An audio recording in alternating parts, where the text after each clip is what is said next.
Is your real estate network thriving, surviving, or is it on life support? Hi, I'm Mark Dolfini, founder and lead trainer for Landlord Coach. I hope you're having an awesome day. I want to ask you a question. What are you doing to help keep your real estate network thriving? I want to share with you a quick story. It was 2009 and my life was a complete disaster. I was $4.5 million in default on a $6 million real estate portfolio. I was working with a local bank who had about $250,000 in loans outstanding. Unfortunately, I was about $40,000 in payments behind with them, so I called to sit down with them. I went in and sat with the loan officer and I said, what is it you can do for me? I'm trying to work this out. What can we do here? And they said, easy, pay $40,000 and we won't foreclose on the properties. Well, that's not a workout at all. I didn't have $40, let alone $40,000, and I owed money to everybody else.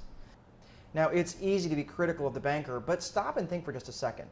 I had done absolutely nothing up to that point to nurture a relationship with the bank or the banker whatsoever. So think about this. What kind of a relationship was that if I only went to them when I needed something? Here's where I made a mistake. The banking industry is really becoming a relationship business. Now, back in a former life, I worked in the banking industry as a credit analyst for a commercial lending department, as well as a loan review consultant for an accounting firm that used to go into small community-sized banks looking at their loan portfolios. So I know what the conversations sound like around loan review tables and discussions with loan review consultants. They talk about financials, but they also talk about the quality and the relationship with that individual.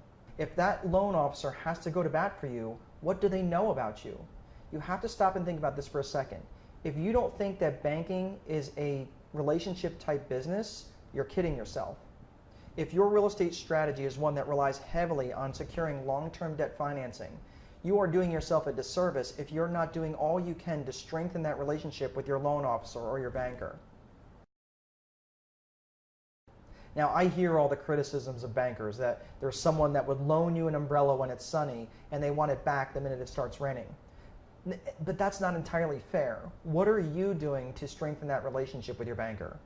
Now, going back to my example, I don't think there would have been anything that that particular bank could have done to not foreclose on my properties. I mean, I just think at that point it was just too far gone. But you have to stop and think that maybe if I had gone to them a little bit earlier or had done more to develop the relationship and not go to them whenever I needed something, that maybe things would have turned out a little bit differently. Let me leave you with a final thought. If you had a friend that only came to you when they needed something, how willing are you going to be to go to bat for them? We all have these life force vampires that show up in our life, and we do all we can, if you're smart, to excise them. My point of all this is to make sure you have an active relationship with your banker. Take them to lunch, call them up from every now and again, send them an email, tell them how your business is doing. Ask them how their business is doing. Ask them what you could do to help them get closer to their goals. Do all you can to strengthen that relationship with them so that if you do come back to them, it's not always you coming to them with hat in hand. Don't forget, the whole point of this is to get very laser-like on your vision for the future. Developing and nurturing these relationships in your network is going to help you get to your vision that much faster. Again, this is Mark Dolfini, Landlord Coach. I hope you're having an awesome day. Be sure, before you head out, subscribe to, I don't know where the button is. It's down there somewhere. You'd think I'd know this by now. But also, be sure to subscribe to the blog, landlordcoach.com/blog. Take care, everyone. Have a great day.